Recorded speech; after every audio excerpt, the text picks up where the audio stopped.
আসসালামু আলাইকুম।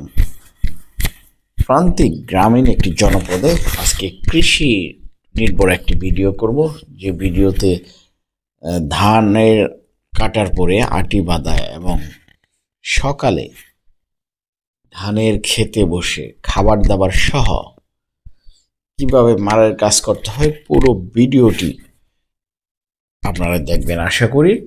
এবং কে কে এভাবে খেয়েছেন দেখেন।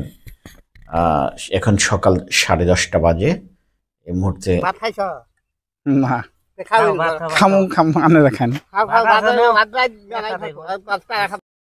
এখন আমাকে আমন্ত্রণ জানানো হলো, তো আমি আমার বাবা এবং আর একজন আমার কাকা হয় তাদের সঙ্গে এই সকালে আমি খেতে বসবো। খাবারগুলো খুবই সাধারণ এবং এরকম পরিবেশে আপনারা যদি কখনো খেয়ে থাকেন তাহলে বুঝতে পারবেন আসলে সাধারণ খাবারগুলো অসাধারণ লাগে। এটা হচ্ছে একদম সকালে কচি সরিষা শাক উঠানো, আর রান্না হচ্ছে সে ঐতিহ্যবাহী কালিদা সাগরের পুঁটি, ট্যাংরা মাছ দিয়ে কফি এবং আলু সিম দিয়ে তরকারি রান্না করা। এটি আসলে অসাধারণ ছিল। তার সঙ্গে আছে পাতলা মশারির ডাউল।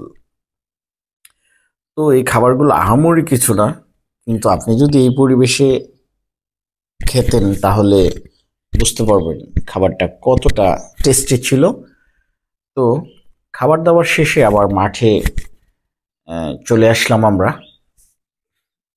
এখন এই আটিগুলো পাড়ে উঠাতে হবে।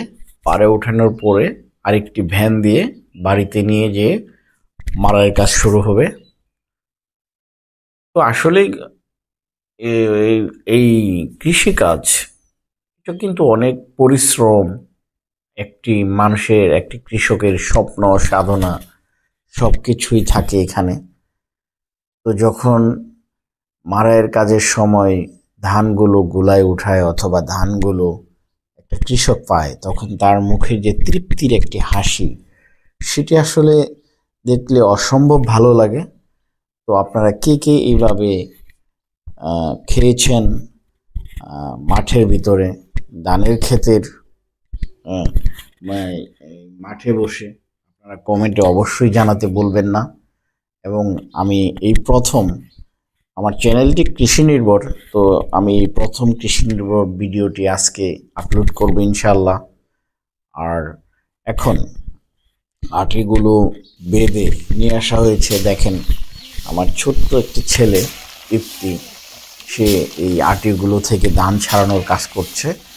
তো আমি দেখেছি তার কৃষির প্রতি অনেক আগ্রহ, এবং আপনারা সবাই তার জন্য দোয়া করবেন সে যাতে কৃষি নির্ভর একটি খামার প্রতিষ্ঠা করতে পারে।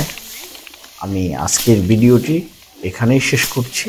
আল্লাহ তাআলা আপনাদের সবাইকে ভালো রাখুক, সুস্থ রাখুক এই কামনায়। আল্লাহ হাফেজ। আসসালামু আলাইকুম।